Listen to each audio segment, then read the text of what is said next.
Hey guys, it's Plague here. Today I'm gonna tell you some insect hunting tools you should buy with you. Some of the tools are referenced to someone's video called Insect Hunter. His videos are great, definitely go check them out. So first, we're gonna start off with a hammer on why you should buy and bring a hammer along with you.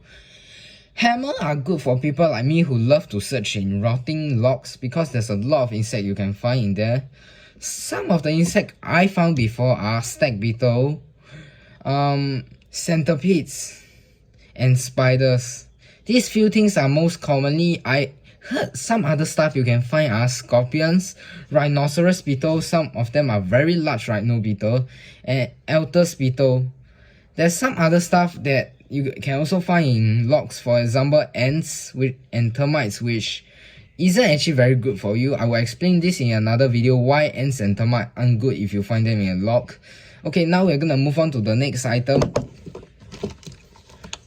Ultraviolet light torch with also normal torchlight function.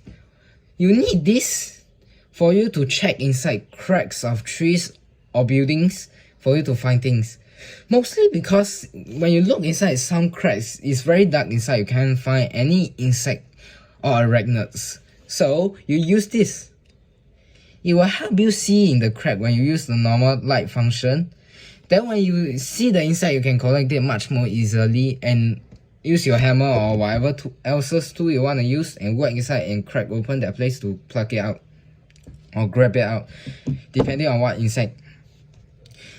Then we're gonna tell you about the ultraviolet light function. Why you need the ultraviolet light? Some insects that you can't see under normal light, for example, they camouflage very well. You use ultraviolet light torch, they actually glow underneath it.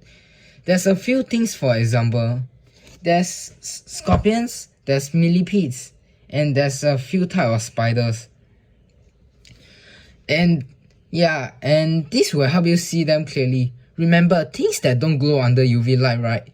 You cannot see them clearly when you use UV light. They are very black when you use UV light to check.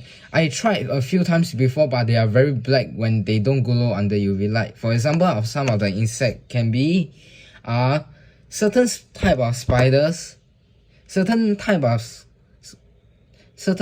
millipedes, certain type of centipede, and all the other type of insect. There's one species of scorpion I heard that also doesn't glow under UV light, so you might not find all the species of scorpion under using UV light. Okay, so UV light torch is something that might help you and also might not help you, but I suggest you get one as well. It can help sometimes.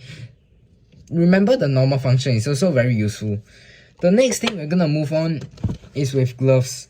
You might ask, why glove? Why glove? The answer is actually also very simple. You need glove to protect your hand, not only from bites of some insect but also splinters. When you dig inside logs or something, you can sometimes get a splinter with your hand, which is not very pleasant, I admit, because I got many before. So get a glove. It's very useful. It protects your hand much more better from splinters than anything else. Unless you're talking about lifting up rocks, that's a different story, because one time I tried lifting up a lot of rocks at a seaside with glove, and my hands, and then the glove broke and my hand was also scarred badly. Gloves also protect you from major bites, so certainly get some. It's very good and useful. The next thing we're gonna move on is containers. You might ask, what size? What shape? Technically, you can get any sizes as you want, and I suggest you get the larger ones because you might not know what you might find. For example, you can find very large insect and then you might not have the container for capturing it. Or in turn, you find a very small insect but it still can fit inside the container and you can bring home and transfer them to a different setup. If you want, you can also bring large and small containers, depending on what you want and the amount of money you get. The larger containers are much more expensive than the smaller ones, so think about that as well. The next thing we're going to talk about is a tweezer. A set of tweezer is always something very useful for us, for me especially. For example, if you see a small centipede, not a very big one, and you don't want to catch it with your hand, for example, you forgot your glove, you can use this to pick up centipedes or any other insect, for example spiders, that have very long legs, and then you can't grab them with your hand because you don't have gloves or whatever.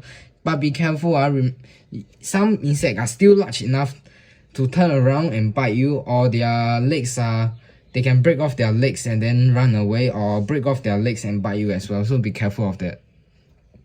That's it for today's video. Thank you for watching. Once again, subscribe to Plague.